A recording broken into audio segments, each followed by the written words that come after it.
अगर हम बात करें कि इस दुनिया में सबसे खूबसूरत जगह कौन सी है, तो आप कहेंगे स्विट्जरलैंड, कश्मीर या कोई और ब्यूटीफुल सी जगह। पर अगर मैं आपसे पूछूं कि इस दुनिया में सबसे रहस्यमय जगह कौन सी है, तो इसका आंसर होगा गीज़ा के पिरामिड। आज से लगभग 4000 साल पहले इजिप्ट में इजिप्शियन लोग राज करते थे। इन्होंने अपने टाइम में बहुत सी कलाकृतियों का निर्माण किया था। इसके अलावा इजिप्शियन लोग अपने साथ कई सारे राज छोड़ गए थे, जैसे कि पिरामिड का निर्माण, एलियंस का होना और पिरामिड के अंदर नेचुरल एसी का निर्माण, जो कि इसके अंदर के तापमान को 20 डिग्री रखता है। और इन पिरामिड का तारों के साथ अलाइनमेंट, ऐसी चीज़ें आज भी साइंटिस्ट के लिए रहस्यमय हैं। सबसे रहस्यमय बात यह है कि ये लोग ऐसी स्ट्रक्चर को कैसे बिल्ड किए होंगे। यहाँ सिर्फ पिरामिड ही नहीं बल्कि और बहुत सी स्ट्रक्चर हैं जिनके बारे में आज हम बात करेंगे कि इनको इजिप्शियन लोगों ने कैसे बनाया था या फिर इसके पीछे एलियंस का हाथ है। Pyramids of Giza. पिरामिड एक मास्टरपीस है जो कि दुनिया के फेमस जगह में से एक है। पिरामिड को साइंटिस्ट के द्वारा बहुत सालों से स्टडी किया जा रहा है और हर तरह से स्कैन भी किया जा रहा है, लेकिन आज तक इसकी मिस्ट्री को कोई भी सॉल्व नहीं कर पाया है। पत्थर के इन पीसेस को एक जगह कैसे लगाया गया है और इनको किस मटेरियल से जोड़ा गया है और ये इतने परफेक्टली अलाइन कैसे हैं और बिना मशीन और टेक्नोलॉजी से बनाना साइंटिफिकली इम्पॉसिबल है। एक पिरामिड के अंदर लगभग 23 लाख लाइमस्टोन हैं। इन पत्थर को एक जगह से दूसरी जगह ले जाना ही बहुत मुश्किल है और इन्होंने एकदम परफेक्टली अलाइन भी किया है। इन लाइमस्टोन के एक पीस का वजन लगभग 2000 से 70,000 किलो तक है। आजकल की मॉडर्न क्रेन्स जो बिल्डिंग बनाने के लिए काम आती हैं, वो भी लगभग 20,000 किलो तक का वेट उठा सकती है। अगर आज की टेक्नोलॉजी 20,000 किलो वजन उठा सकती है, तो उन्होंने 4000 साल पहले ये कैसे किया? 4000 साल पहले वो भी 70,000 किलो को कैसे ट्रांसपोर्ट किया होगा? इसके पीछे का जो राज है उसको जानकर आप यकीन नहीं करोगे, क्योंकि इसका जवाब है एलियंस। पिरामिड से जुड़ी एक थ्योरी है जिसे ओरायन कोरिलेशन थ्योरी कहते हैं। अगर आप रात को इनको देखोगे तो पता चलेगा कि ये पिरामिड्स तारों की एक नक्षत्र के साथ अलाइन हैं। आसमान के इस कॉन्स्टलेशन का नाम है ओरायन बेल्ट। इसके 3 तारे हैं जिनका नाम है अलाइटेक, अलाइलम और माइंटेका, और ये 3 पिरामिड के साथ सिंक होते हैं। इन तीनों पिरामिड की पोजीशन और अलाइनमेंट इन तारों के जैसी है।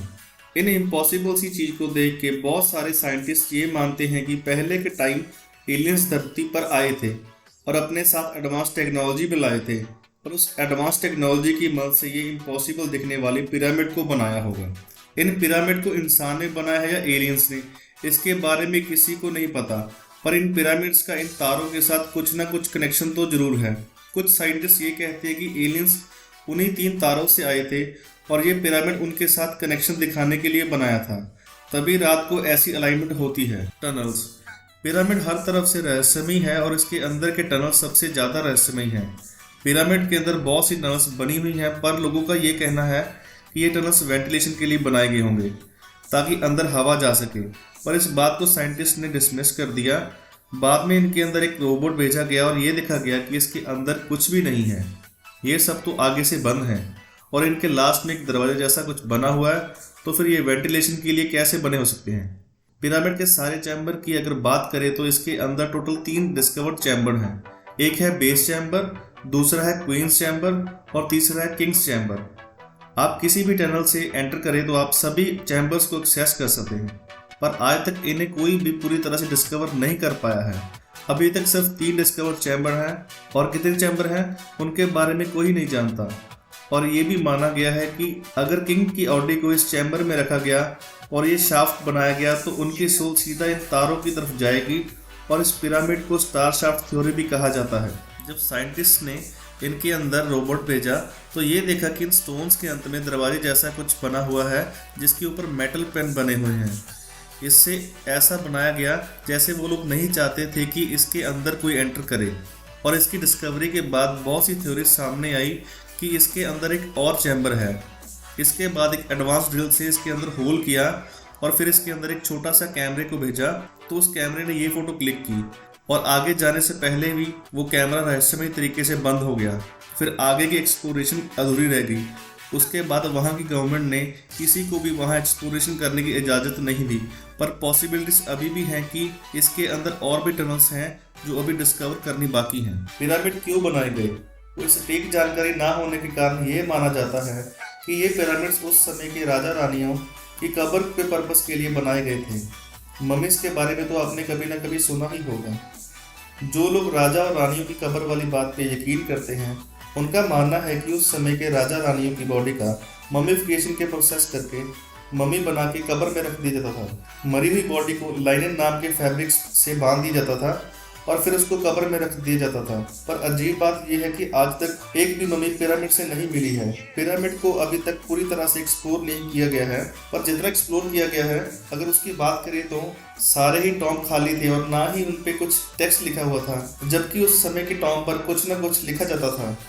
और ना ही किंग्स चैम्बर में किंग का मम्मी पाया गया और ना ही क्वींस के चैम्बर में क्वींस का। तो इससे थोरिस्ट ये अनुमान लगाते हैं कि ये पिरामिड्स इस पर्पस के लिए नहीं बनाए गए थे, शायद इनको बनाने के पीछे कोई और कारण होगा। कुछ साइंटिस्ट ये मानते हैं कि ये पिरामिड्स एलियंस के लिए बनाए गए थे और ये उनका कोई पावर प्लांट था। इतने परफेक्ट कैसे? क्या आप जानते हैं कि अगर हम पूरी दुनिया के मैप का सेंटर देखें तो शॉकिंग की बात यह है कि ज्योग्राफिकल सेंटर वही बनता है जहां पिरामिड बनाए गए हैं। हाँ, ये एक कोइंसिडेंस हो सकता है, पर पिरामिड उस समय बनाए गए थे जब इंसानों को धरती के बारे में ज़्यादा कुछ पता नहीं था। उस समय तो ये भी डिस्कवर नहीं हुआ था कि धरती गोल है। ये तो आपको पता ही होगा कि उस समय के लोग ये मानते थे कि धरती फ्लैट है, तो आखिर वो अर्थ के सेंटर को कैसे ढूंढे होंगे? Pyramid stones. क्या आपको पता है कि जिस स्टोन से पिरामिड बनाया गया है वो पत्थर आम पत्थरों से लाखों गुना ज़्यादा मजबूत हैं, और साइंटिस्ट को आज तक ये पता नहीं चला कि आखिर ये है क्या। ये दिखते तो लाइमस्टोन की तरह ही है, पर ये लाइमस्टोन नहीं है, और साइंटिस्ट की माने तो ऐसे पत्थर धरती पर और कहीं भी नहीं पाए गए हैं। Construction technology. पिरामिड को बनाते वक्त जिस मेथड का इस्तेमाल किया गया उसे बॉल एंड सॉकेट मेथड कहते हैं। बॉल एंड सॉकेट मेथड का ये बेनिफिट है कि ये हीट एंड एक्सपेंशन को झेल सकता है। ये ball and socket construction type भूकंप को भी झेल सकते हैं। सोचिए ऐसी टेक्नोलॉजी, वो भी 4000 साल पहले। Natural AC. इजिप्शियन डेजर्ट जो पिरामिड के बिल्कुल पास है वो बहुत ही गर्म इलाका है और गर्म हवाएं चलती रहती हैं, पर पिरामिड को उस समय ऐसे रहस्यमय तरीके से बनाया गया था कि बाहर कितना भी टेम्परेचर हो, अंदर का टेम्परेचर बिल्कुल 20 डिग्री ही रहता है, जो कि धरती के कंफर्टेबल टेम्परेचर में से एक है। इसे 4000 साल पुराना नेचुरल एसी भी कहा जा सकता है। क्या ये एक कोइंसिडेंस है या फिर इसके पीछे एलियंस का हाथ है, जिन्हें इतना नॉलेज था जितना हमें आज भी नहीं है? थ्योरिस्ट का मानना है कि ये नॉलेज उन्हें एलियंस के द्वारा दी गई थी। Aliens drawing. इजिप्ट में जितने भी घूमने वाली जगह है वहाँ आपको बहुत सी रहस्यमय ड्राइंग्स देखने को मिलेंगी। इस तस्वीर में देखिए, जैसे कोई एरोप्लेन की ड्राइंग हो। कई जगह तो ऐसी कार्विंग बनी है जिनकी बड़ी बड़ी आंखें, बड़ा सर और हाइट छोटी है, बिल्कुल मॉडर्न एलियन डिपिक्शन की तरह। इस कार्विंग को देखिए, इसको देख के आपको कुछ याद आया? जी हाँ, बिल्कुल मॉडर्न एलियन स्पेसक्राफ्ट की डिपिक्शन की तरह लगता है। इसलिए कुछ लोगों का ये मानना है कि इन पिरामिड्स को अकेले एलियंस ने ही बनाया है। ये थ्योरी कितनी सच है इसके बारे में अंदाजा लगाना बिल्कुल मुश्किल है। अगर हम बात करें इनकी अलाइनमेंट की, तो बिना ड्रोन की मदद से ऐसी परफेक्टली स्ट्रक्चर बनाना नामुमकिन है। इन्हें बनाने के लिए ड्रोन या हेलीकॉप्टर की जरूरत पड़ती। तो इसका मतलब ये है कि इनको बनाने के लिए एलियन स्पेसक्राफ्ट की यूज़ किया गया होगा। अमेजिंग सन अलाइनमेंट। हर साल 21 जून को समर सॉलिस्टिस होता है, मतलब सबसे बड़ा दिन और सबसे छोटी रात वाला डे। और अगर आप इस दिन शाम को रेड पिरामिड को देखोगे तो वो कुछ ऐसा दिखेगा। पिरामिड के ठीक सेंटर में, ठीक उस शेर के सर के ऊपर ठीक ऐसा सन व्यू देखेगा। ऐसी कैलकुलेशन को आखिर वो कैसे जानते थे? अगर एक इत्तेफाक हो तो माना जाए, लेकिन इतने इत्तेफाक यही दर्शाते हैं कि ये बनी बनाई योजना थी। कुछ साइंटिस्ट ये मानते हैं कि उस समय दूसरी दुनिया के एलियंस ही इतना परफेक्ट कैलकुलेशन कर सकते थे और इतनी एडवांस टेक्नोलॉजी उन्हीं के पास थी जिससे ये स्ट्रक्चर बनाए जा सकते हैं। Dendera light. डेंडेरा इजिप्ट में एक टेम्पल है जिसका नाम है डेंडेरा लाइट कॉम्प्लेक्स। इजिप्ट के लोगों ने ये मंदिर अपने भगवान के लिए बनाया था जिसका नाम था हाथोर। ये मंदिर भी बहुत रहस्यमय है। इस मंदिर के मैप को अगर ध्यान से देखें तो इस मंदिर का आधा पार्ट सैंड से ढका हुआ था। 1850 में इसे पूरा साफ कर दिया गया। जब एंशिएंट रोम को पूरी तरह साफ किया तो साइंटिस्ट को ये कुछ आर्ट देखने को मिली। इसे डेंडेरा लाइट कहते हैं। इस इमेज को अगर हम ध्यान से देखें तो आपको ये एक लाइट बल्ब जैसा दिखाई देगा, पर याद रखना हम बात 4000 साल पुरानी कर रहे हैं। इस फोटो को देख के थ्योरिस्ट ये मानते हैं कि एंशिएंट इजिप्ट में इलेक्ट्रिसिटी यानी बिजली एग्जिस्ट करती थी और 4000 साल पहले बिजली इन्हें एलियंस देके गए थे। और ये भी माना जाता है कि ये लाइट बल्ब जैसी चीज़ उन्हें रात को काम करने में मदद करती होगी। स्विट्जरलैंड में एक मिस्ट्री पार्क में बिल्कुल इसी के जैसा एक मॉडल रखा गया है जो इस फोटो में आप देख सकते हैं, द ग्रेट स्फीनिक्स।